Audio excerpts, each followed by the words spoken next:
out there, racing fans? Today we're here at Orlando World Speedway with our calibrator, James Martica, who has been working really hard on our calibration for the new 18 and newer Silverado gas trucks. That includes the 5.3 and the 6.2 with either an 8-speed or a 10-speed configuration.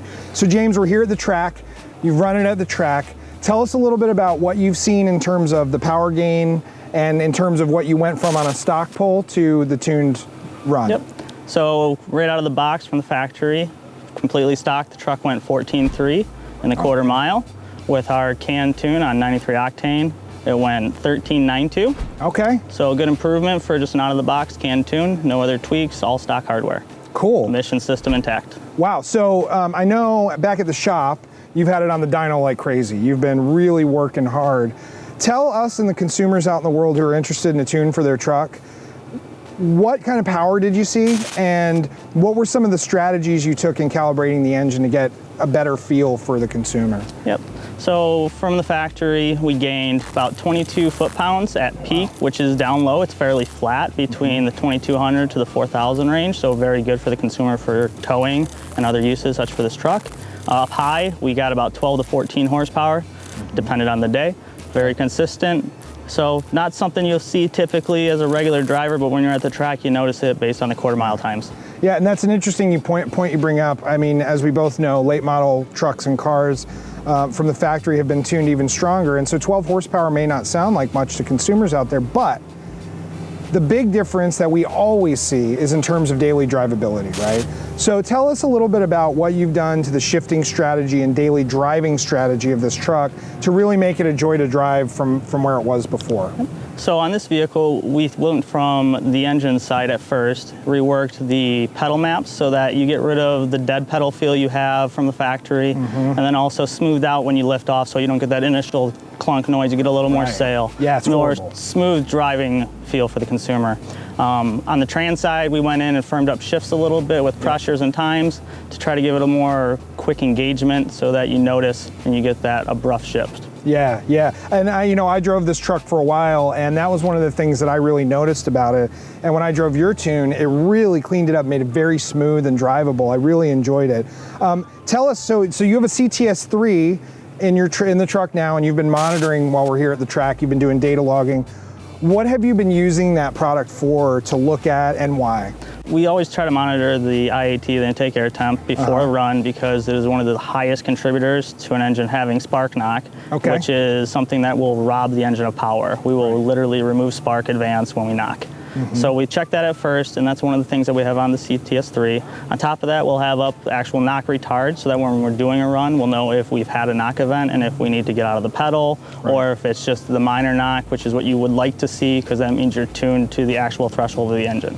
Yeah, what kind of intake air temps are you seeing that you think are too hot? So from the factory calibration, anything above 30C, they actually start pulling spark out, and we maintain that from testing because we actually noticed that it needs that, else it is very knock prevalent at high intake temps. Yeah, and then in terms of the, so we talked about shift strategy and pedal strategy. How did you approach that? Again, we talked about that lurch. What else did you see? This 10-speed, I get a lot of questions from consumers about the 10-speed. What do you do for the 10-speed? How do you do it? What did you do? A lot of the things I noticed on the 10-speed actually was the interaction between the transmission and the DFM, the active fuel management system.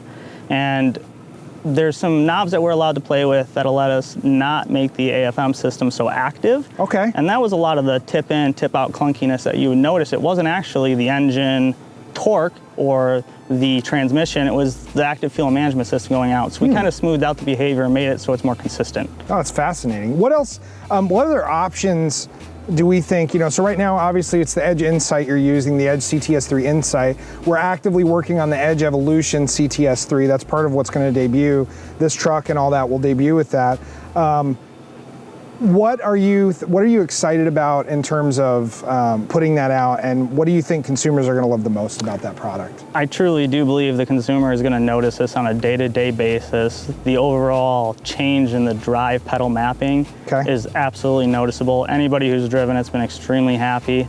That power increase we talked about, it's amplified strictly by the pedal mapping. Yeah. And we were able to make 2 separate pedal maps actually for our release, but we'll have a sport mode for the consumer as well. That's even more amped up if you really want to have the tires spinning from every light. Nice. And what other options for consumers are there going to be? You know, things like tire size or speed limits. You've been looking through all the factory files and figuring out what's what. What kind of configuration options will consumers have? So a couple of good things that are going to be different on this application is the pedal modes I was speaking of are actually going to be able to latch or stay in that mode over a key cycle. So every time you start, they will not have to go back and turn back to the mode. Oh, wow. And this will also apply to the stop-start feature, which we know a lot of customers get in every single time and turn it off because of drivability as well on that one. I mean, that was one of my number one pet peeves of this truck, and I think most consumers out there would agree. My family gets in the truck, we're driving, turns off at the light, and they go, what happened? And, oh, guys, that's just this dumb thing, I gotta press the button. Consumers are really gonna love that. I'm glad we found it. Well, and so that's about it. We're really excited to launch this. If you are interested in tuning for the latest model Silverado gas trucks, come to our website.